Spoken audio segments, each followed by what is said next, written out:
Hey everybody, welcome to the Stock Car Spectacle. I'm Ian Jordson. And I'm Nick Kinsel. Mike Gamble is off tonight, but we're going to get right to it with our diecasts of the week. We got some patriotic schemes today. Nick, what you got? Yep. So I got the 2017 Brad Keselowski, the Miller Lite Ford. Oh, this thing was beautiful. This thing just pisses and screams America. Oh, yeah. A bunch of baby bald eagles were born after this car. He was honoring Sergeant Nicholas Sprofstoff. Sorry if I butchered the last name.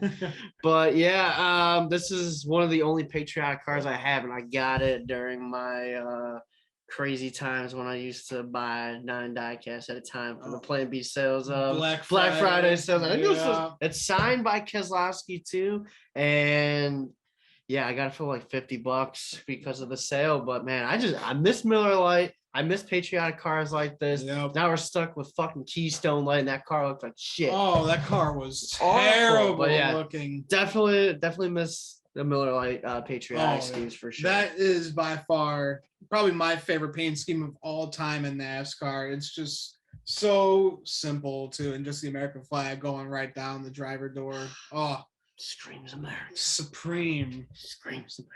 But I got a diecast. I was actually in the same race as this, but this was the race winner. Austin Dillon getting his first Cup Series win in this beautiful 3-Dow machine. Oh, I was getting Austin Dillon race. Did you just get it because of the scheme? I got it because of the scheme, and it was the first time the 3 was back in victory lane since Earnhardt, so I felt like I had to get that. Not, I like Austin Dillon as a person. I don't think he's the best driver, but he's a nice guy. yeah, very cool nice dude. guy. Yeah. Cool dude. Yeah, that was the fuel mileage race. Yeah, but hey, a win's a win, and what a badass paint scheme to get your first race win in. So, what did he do?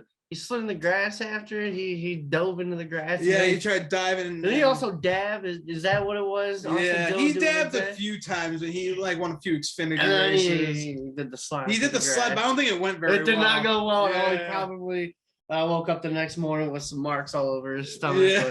But yeah. What a race to get your first win in the Coca-Cola 600. It's the biggest race. The most grueling, demanding race of the year. So yeah, that was pretty cool. Absolutely. All right, guys, before we get into it, make sure to follow us on Twitter and Instagram. And guys, we're also on Spotify and all other podcast platforms. So you can follow us there. And if you haven't yet, make sure you subscribe to our YouTube channel so you get updates every time we upload videos like these. So let's get into this all-star weekend at Texas Motor Speedway. Should I just drop a nuke on the track now? Or might as well. So start off with the truck series. Really uneventful truck race too. Ryan Preece, he was showing off in the first 2 stages in that 17 DGR truck. Won the first 2 stages. It's kind of funny. Ryan Preece is in the 17 truck, leading last winning stages. Riley Herbst was competing for 15th in that same truck. Bingo. In that same truck. Yep. But how about Stuart Friesen getting his second Truck Series victory in his career? Absolutely amazing to get it done at Texas. I know it wasn't the most exciting race to get done, but hey, a win's a win. He's got it. He's locked into the Truck Series playoffs now. He got it done on the final restart too. Yep. It was an exciting final little restart there. But yeah, we've been talking about it.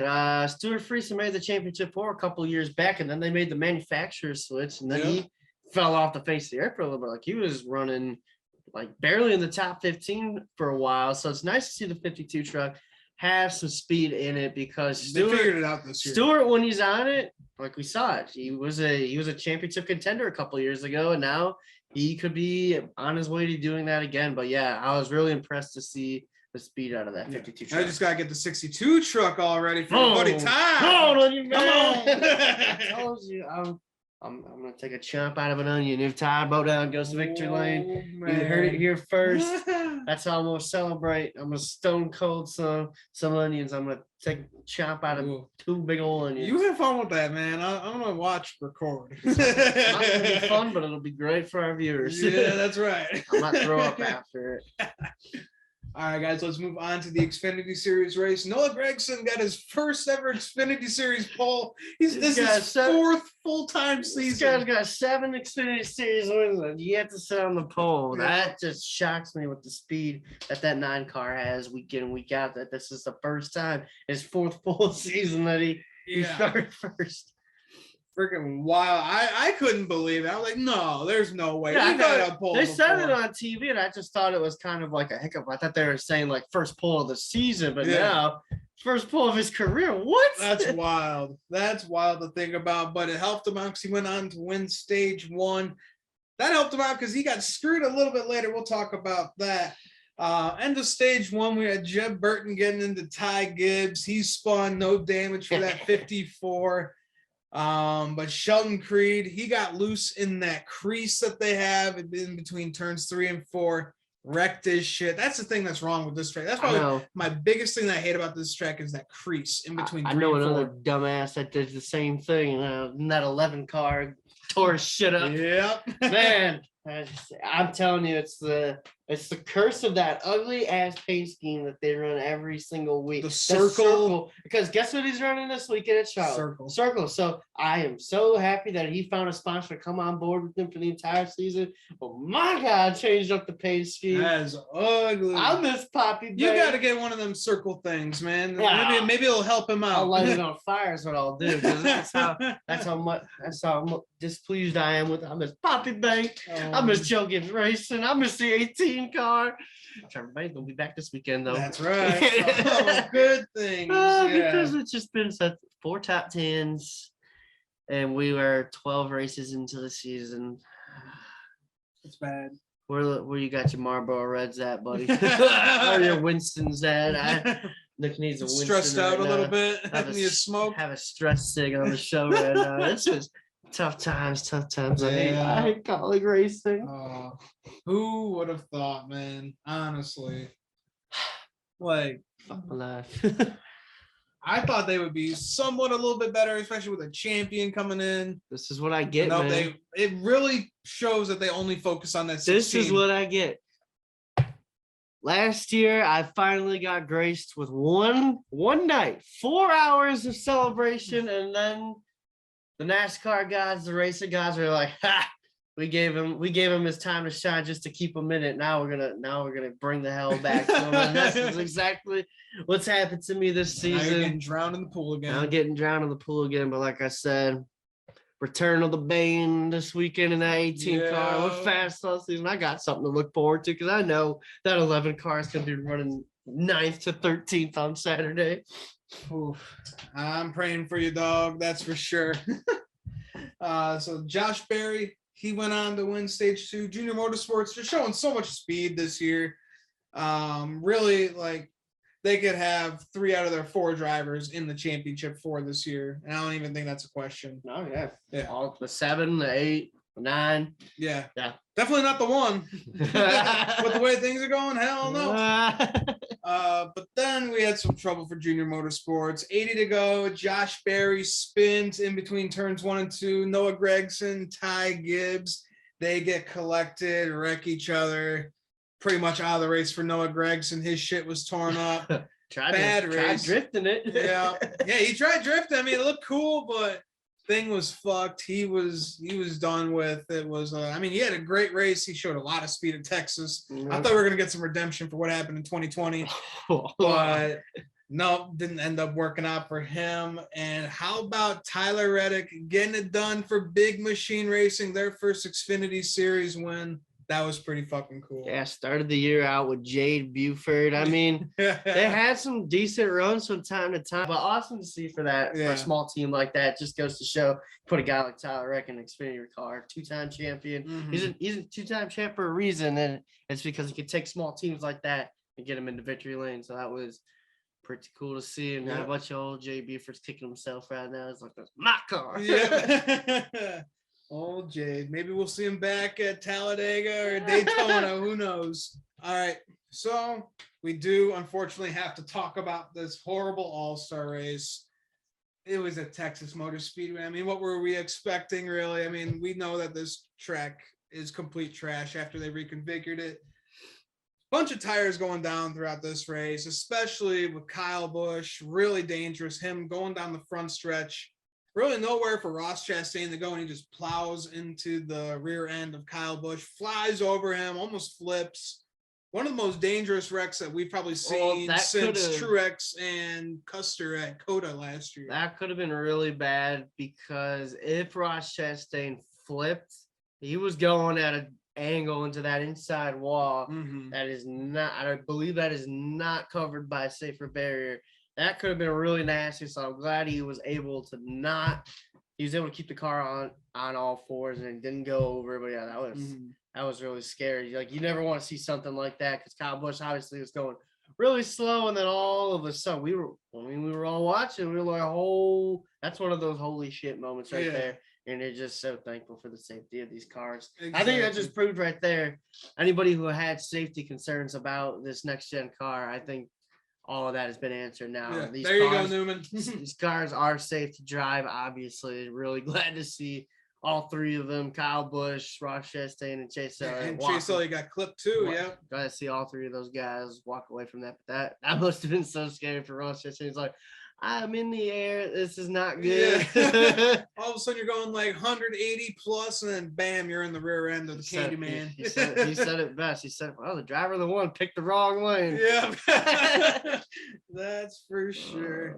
So that sucks for them, but yeah. Well, that took out some heavy hitters right there. Yeah. Kyle Busch, Chase Elliott, and Ross Chastain. Also speed. Yeah, those are. Kyle Busch was going to win this thing because there was no pass. You could have passed here. All he had to do, he's got the fastest pit crew in NASCAR right now. So all he had to do is just maintain that track position. He was going to win this thing. Yeah. So heavy hitter gone right there. So them tires got him screwed out of $1 million. But let's move on to the controversial ending that we had here. Ryan Blaney was on his way to win $1 million. NASCAR called a caution literally 200 feet before Ryan the 12 crossed the finish line. And with the All-Star rules, NASCAR is like, nope, you have to finish the race under green. This guy, he was 50 yards away from taking the checkered, but this is NASCAR and their inconsistent bullshit. They wanted this for an entertainment purpose, and man, they just got so lucky. I mean, we'll talk about it here in a second, but yeah, it's the inconsistency of NASCAR. What is a safety hazard in NASCAR? Because it was Ricky Stenhouse Jr. was the caution, but that was on the backstretch. Half the track behind Ryan Blaney is just going to take the checkered flag, and he got below the racing surface, and he kept it going. This just proved right here, entertainment purpose. This is what NASCAR wanted. Yeah. They didn't want this shit show of a race to end. They were like, oh, let's line them up and let's do it again. Yeah. And then Ryan Blaney takes down his window. Well, he thought he won. Thinking that he won. Because clearly something was missed here. I'm sure they told him, but he was 50 yards from the checkered flag. Just give him the win. Even NASCAR, I think it was Scott Miller, he said that, we prematurely threw that. We shouldn't. They prematurely throw cautions all the time. Yeah. I really just don't understand what is a true caution in NASCAR anymore, because we see some big hits sometimes that aren't cautions. Yeah. And then we see some shit like this with Stenhouse below the racing surface going on all fours again, and that's not a caution. Hell, they took them 2 laps at Las Vegas. Spencer Boyd got he got severely injured because he at Las Vegas, he was stopped on the backstretch below the racing surface. Yep. For 2 laps, couldn't get his truck going, and NASCAR's like, no, we'll keep it going. Yep. And that's not a caution. Then he wound up getting severely injured. I don't think Spencer Boyd has raced since Las Vegas because of his injury that he sustained at Vegas. But that's not a caution. But this bullshit with Ricky Stenhouse it's just too inconsistent, man. Somebody's up there they have to lose their job. I mean, we just can't keep having shit like this. Whoever's pressing that button, man. Who the hell is pressing the button? This is it's solely for entertainment at this point. Exactly. I totally agree with you. It's absolutely ridiculous.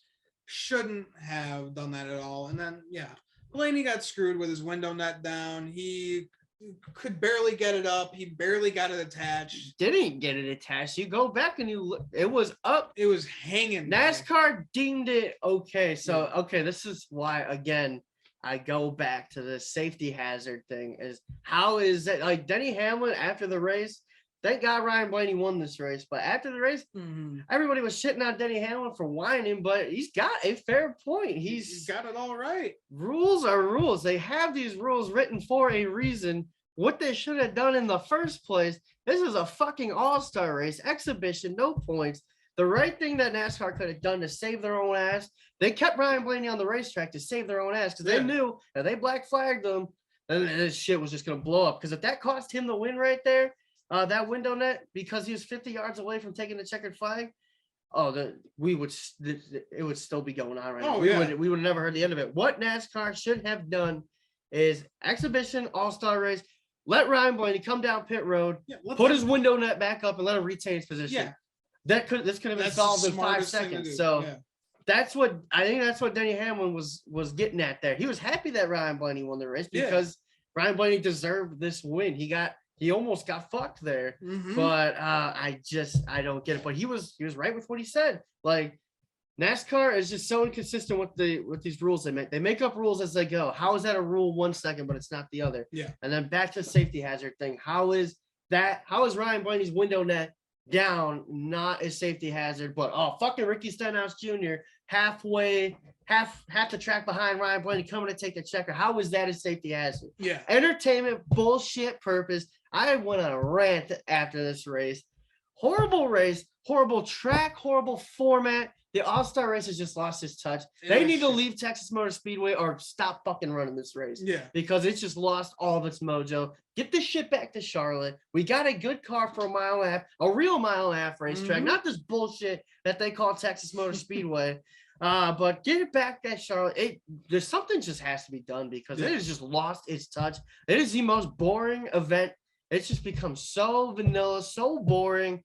And like I said, either you stop running it at Texas or you stop running the whole event altogether. Thankfully, Ryan Blaney went to victory lane, though, because if he got stripped of that, that would have been completely the media would have just exploded, I think. I mean, we still exploded because that was the most bullshit thing I've ever seen. Yeah. But at the end of the day, people can say Denny Hamlin's a crybaby, but he's got the facts straight. He got the facts straight. You cannot be racing with your window net down. This is why we have these rules. Well, did you see the restart? The final restart, he was like a foot or two away from wrecking Ryan Blaney. Could you imagine if he wrecked Ryan Blaney with that window net down? Yeah. We have window nets for a reason. So it just should have never happened because that caution should have never been thrown. But it also should have never happened because if we're gonna run bullshit rules like this, you gotta let Ryan Blaney come down and fix that window net because he only did that because of NASCAR's bullshit fuck up. Yep. That's why it happened. But I'm super happy for Blaney that he got the win, got the $1 million. Give him $2 million. He had to earn it twice. He won it twice. He had to earn it twice. He really did win this race twice. But what a bad look for the sport. That was honestly one of the worst races I have ever seen in my life, especially with that ending. Like just manipulating the rules with Ryan Blaney, allowing him to run like making that. Rules like you up said, go. Just have him go down pit road. Simple fix it, maintain his position. That's it. It's an exhibition race. It doesn't count for anything. It's literally an entertainment race. Do you remember back in 2001 when they let the teams bring out backup cars after they wrecked because of the rain? Yeah, it was raining on lap 1. Yeah. That's a gimmick right there. So why can't we let Ryan Blaney do this?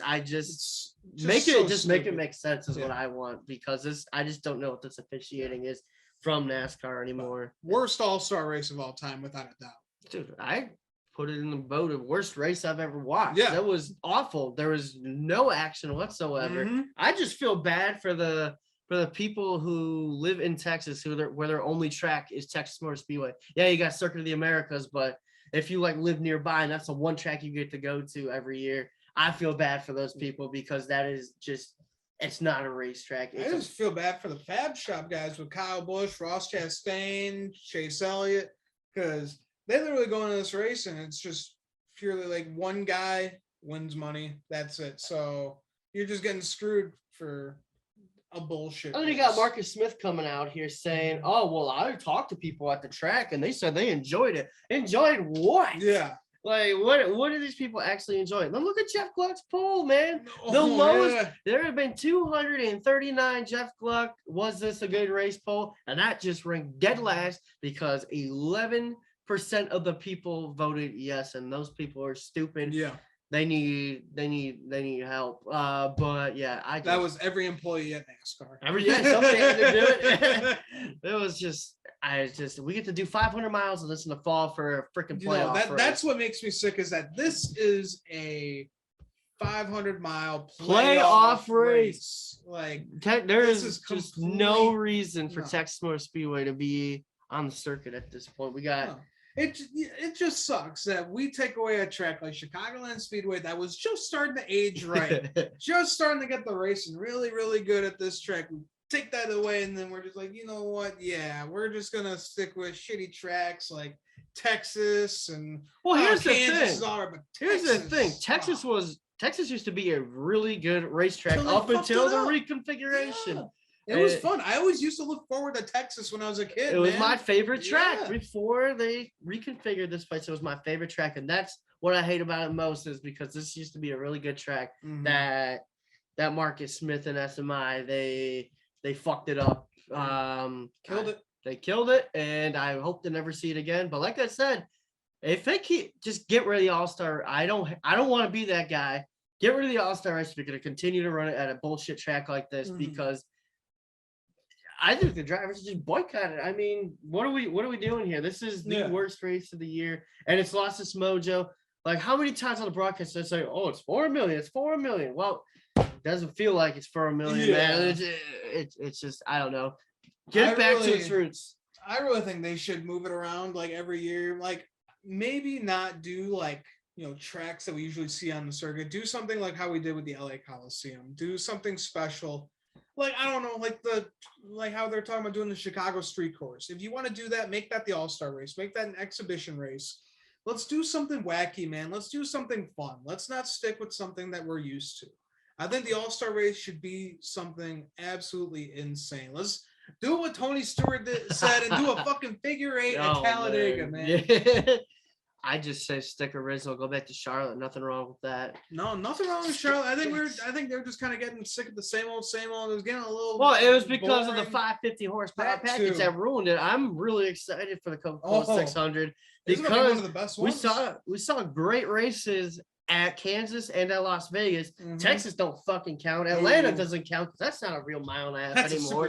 That's a super speedway right now, and you don't ever compare a mile and a half to Texas. So I think we're in for a treat come the Coke 600. And I hope that it puts on a great show because I hope that leads us to bringing this All-Star race back to Charlotte under the lights Saturday night, not on a Sunday night, on a Saturday night, because that just takes away from the feel of it. A Sunday night, I get it, but I get it back to Saturday night, get a real pit crew challenge again, because let's just talk about it. That qualifying, it was cool. The knockout qualifying that they had, it was cool, but nobody stood a chance. One lap is not enough. It was over once they got whoever beat someone saw off pit road. There was no contest. There was no close. That should have been the race right there. There was no point of going around. There was literally no point of going around because there was nothing was close. You just can't pass at this bullshit racetrack. Yep. And I'm just sick of it. So I'm hoping we see a good race at Charlotte this weekend, and I'm hoping we can get back to our old roots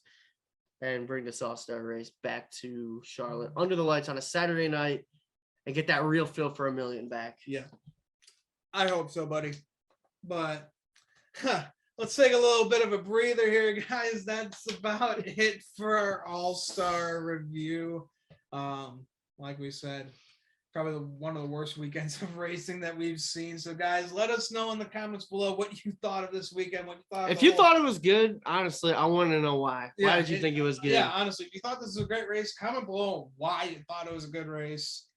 And also tell us what you thought of the whole Ryan Blaney window net controversy, because that seems what everyone's talking about right now.